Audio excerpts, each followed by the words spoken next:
সামুদ্রিক মৎস্য নৌযানের ইঞ্জিন রক্ষণাবেক্ষণ। বাংলাদেশের জেলেদের জন্য ধাপে ধাপে বর্ণিত নির্দেশিকা।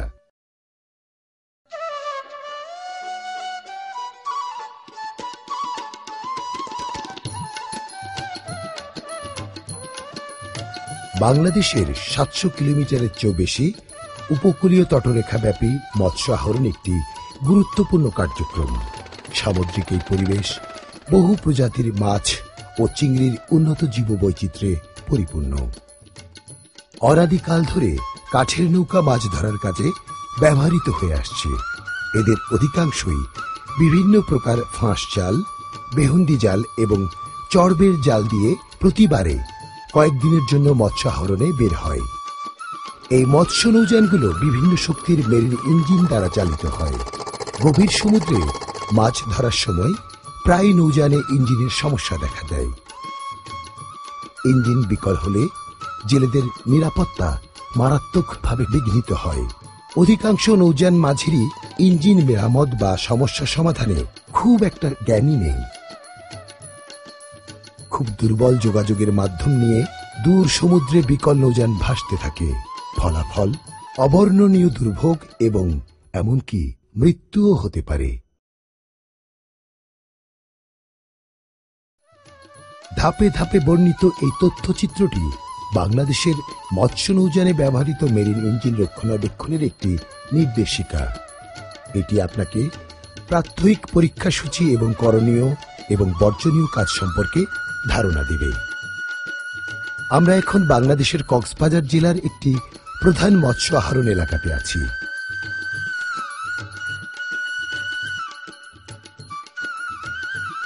চলুন জালাল ইঞ্জিনিয়ারিং ওয়ার্কশপ ঘুরে দেখা যাক।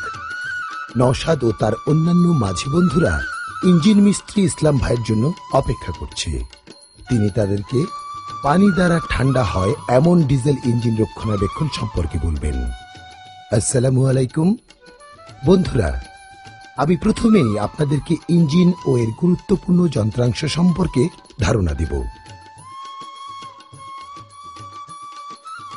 আপনাদের মাছ ধরার নৌযানে যে সমস্ত মেরিন ইঞ্জিন ব্যবহার করা হয় তার অধিকাংশই পানিতে ঠান্ডা হয়। এগুলো একটি গিয়ারবক্স এবং বহু সিলিন্ডার বিশিষ্ট ইঞ্জিন। এটি হলো ইঞ্জিনের ডিজেল ট্যাঙ্ক ও ছিপি এবং এখানে ডিজেল জমা থাকে। ইঞ্জিনে দুটি জ্বালানি বা ডিজেল ফিল্টার থাকে, যার একটি ডিজেল ট্যাঙ্কের নিচে এবং অন্যটি উপরে থাকে। এখন আপনারা দেখছেন ইঞ্জিনে বাতাস প্রবেশ পথ, যা জ্বালানি জ্বালাতে বাতাস সরবরাহ করে। এই পথে ইঞ্জিন অয়েল বা মোবিল দেয়া হয়। এটি হলো জ্বালানি বা ডিজেল পাম্প এবং এটি হলো ডিজেল ইনজেক্টর। এই দুটোই যন্ত্রাংশ ইঞ্জিনের জন্য গুরুত্বপূর্ণ। আমি এখন আপনাদের লুব অয়েল ফিল্টার দেখাবো। এই লম্বা কাঠিটি ইঞ্জিনে ইঞ্জিন অয়েল বা মোবিলের পরিমাণ ঠিক আছে কিনা তা দেখার জন্য ব্যবহার করা হয়।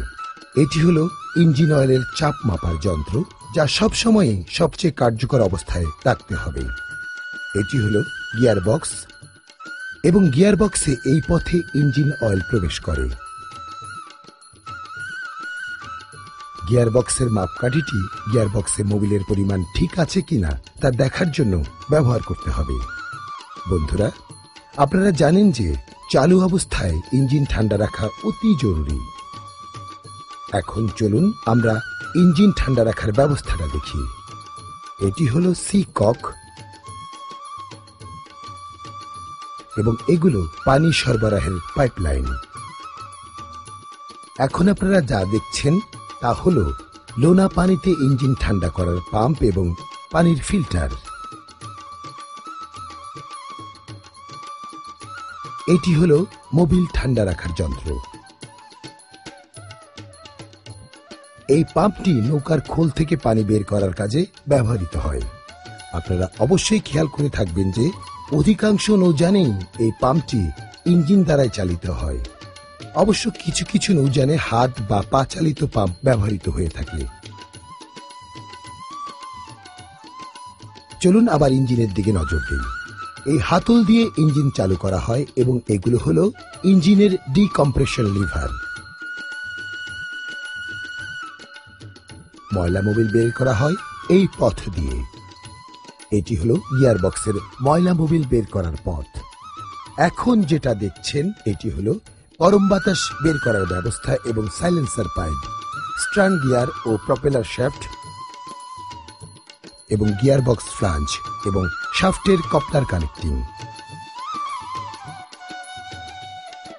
বন্ধুরা, মাছ ধরতে যাওয়ার আগে আপনার নৌযানে ইঞ্জিনের সার্বিক অবস্থা ভালোভাবে পরীক্ষা করা জরুরি। এই কাজটি করার সময় আপনি অবশ্যই খেয়াল রাখবেন যে আপনার নৌযানে পর্যাপ্ত পরিমাণ খুচরা যন্ত্রাংশ আছে কিনা। চলুন এবার আমরা পরীক্ষণীয় তালিকা অনুসরণ করে শুরু করি। প্রথমেই পরীক্ষণীয়, নিশ্চিত হন যে ট্যাঙ্কে পর্যাপ্ত পরিমাণ ডিজেল মজুদ আছে। আরও নিশ্চিত হন যে এবারের যাত্রায় যে পরিমাণ ডিজেল প্রয়োজন হবে তা নৌযানে নেওয়া হয়েছে কিনা। সবসময় একটি পরিষ্কার মাপকাঠি ডিজেলের পরিমাণ দেখার জন্য ব্যবহার করুন। এর মাধ্যমে আপনি আরও নিশ্চিত হবেন যে ডিজেল ট্যাঙ্কে কোনো ময়লা বা ধুলাবালি নেই। এই মাপকাঠিতে দুটি দাগ রয়েছে, যা দ্বারা সর্বোচ্চ এবং সর্বনিম্ন কি পরিমাণ ডিজেল ট্যাঙ্কে রাখা যাবে তা দেখানো হয়েছে। একইভাবে গিয়ারবক্সে মোবিলের পরিমাণ পরীক্ষা করুন। গিয়ারবক্সে মোবিলের পরিমাণ অবশ্যই সর্বোচ্চ দাগ পর্যন্ত রাখতে হবে। যদি গিয়ারবক্সে মোবিলের পরিমাণ সর্বনিম্ন দাগের কাছাকাছি নেমে আসে তবে নতুন করে মোবিল যোগ করুন। সবসময় সঠিক মানের বা গ্রেডের মোবিল ব্যবহার করুন। ইঞ্জিনে ডিজেল ঢালার সময় অবশ্যই একটি পরিষ্কার কাপড়ের ছাঁকনি ও করপা ব্যবহার করুন। এতে ডিজেল ট্যাঙ্কে ময়লা বা ধুলাবালি ঢুকতে পারবে না। যদি পাম্পের মাধ্যমে ট্যাঙ্কে ডিজেল সরবরাহ করেন তবে নলের অগ্রভাগে একটি পরিষ্কার কাপড়ের ছাঁকনি ব্যবহার করুন, যাতে করে ডিজেল ট্যাঙ্কে ময়লা বা ধুলোবালি ঢুকতে না পারে। আপনারা সকলেই জানেন যে যখন ইঞ্জিন চালু থাকে তখন ঝাঁকুনির সৃষ্টি হয় এবং এতে বিভিন্ন প্রকার নাট বল্টু ঢিলা হয়ে যেতে পারে। সুতরাং মাছ ধরতে যাওয়ার আগেই নৌযানের সাথে ইঞ্জিনের সংযোগ বল্টু সহ সকল নাট বল্টু পরীক্ষা করে দেখুন তা ঠিকঠাক আছে কিনা, কোনো ডিজেল চুইয়ে পড়ছে কিনা বা সকল প্রকার বায়ু নিশ্ছিদ্র আছে কিনা তা নিশ্চিত হতে ইঞ্জিনের ব্যাঞ্জো ফিটিংস ভালোভাবে আঁটতে হবে। কোনো প্রকার পানি চুয়ানোর রোধ করতে পানির হোস পাইপের ক্লিপগুলো ভালোভাবে আঁটুন। পাশাপাশি এটাও নিশ্চিত হন যে ইঞ্জিনে পানি প্রবেশের পাইপলাইনও ঠিকঠাক আছে।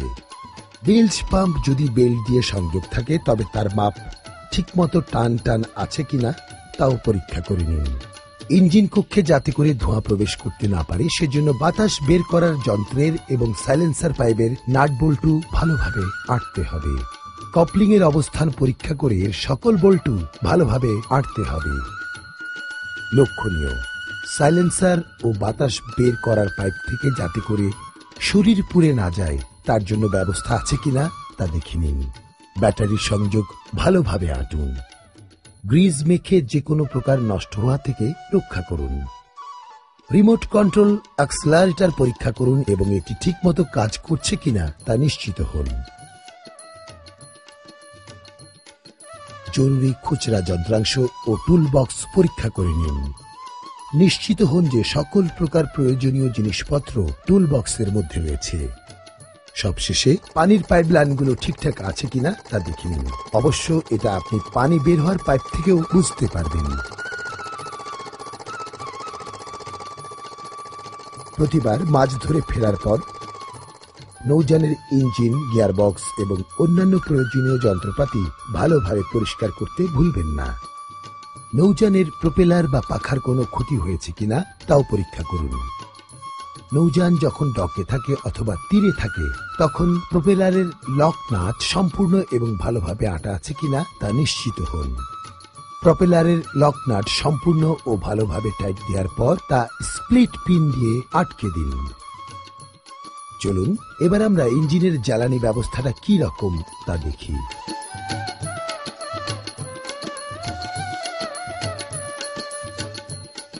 প্রধান মজুদ ট্যাঙ্কি থেকে ডিজেল হাত পাম্পের সাহায্যে ইঞ্জিনের ট্যাঙ্কে আনা হয়। ডিজেল নিজের ওজনে ফিল্টারের মাধ্যমে ছেঁকে পরিষ্কার হয়ে ডিজেল পাম্পে প্রবেশ করে।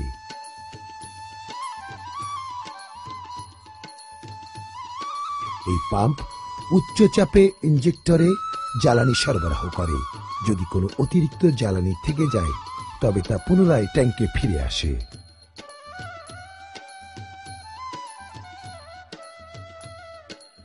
এটার নাম হলো ডিজেল ফিল্টার। এই ফিল্টার খুললে দেখা যাবে যে সেখানে ধাতব পাতের সাথে পরিষ্কারের ব্যবস্থা আছে। এর উপরের স্ক্রুটি নিয়মিত ঘুরিয়ে ঘুরিয়ে জমা হওয়া ময়লাসমূহ পরিষ্কার করতে হবে। এর ফলে কৌটার নিচে অবস্থিত ছিদ্র দিয়ে সকল ময়লা বের হয়ে যাবে। সময়ে সময়ে ফিল্টার খুলে এর বিভিন্ন অংশ পরিষ্কার করুন, এতে ইঞ্জিনের পরিষ্কার জ্বালানি সরবরাহ নিশ্চিত হবে। ফিল্টার খুলে এর বিভিন্ন অংশ পরিষ্কার করার পর তা আবার ঠিকঠাক মতো সংযোজন করুন। বন্ধ করার আগে পরিষ্কার করার ব্লেড ঠিক মতো ঘুরছে কিনা তাও পরখ করুন। ফিল্টারের বিভিন্ন অংশসমূহ সঠিকভাবে সংযোজন করুন। ফিল্টার আটকানোর সময় অবশ্যই লক্ষ্য রাখবেন যেন এর গোল রিংটি যাতে করে নষ্ট না হয়। এর 4টি স্ক্রুই সমভাবে আটকাতে হবে। বন্ধুরা, আসুন এবার আমরা দেখে নিই আমরা কি কি কাজ করব এবং কি কি কাজ করব না। জ্বালানি সবসময় পরিষ্কার রাখুন এবং পরিষ্কার পাত্রে সংরক্ষণ বা মজুত করুন।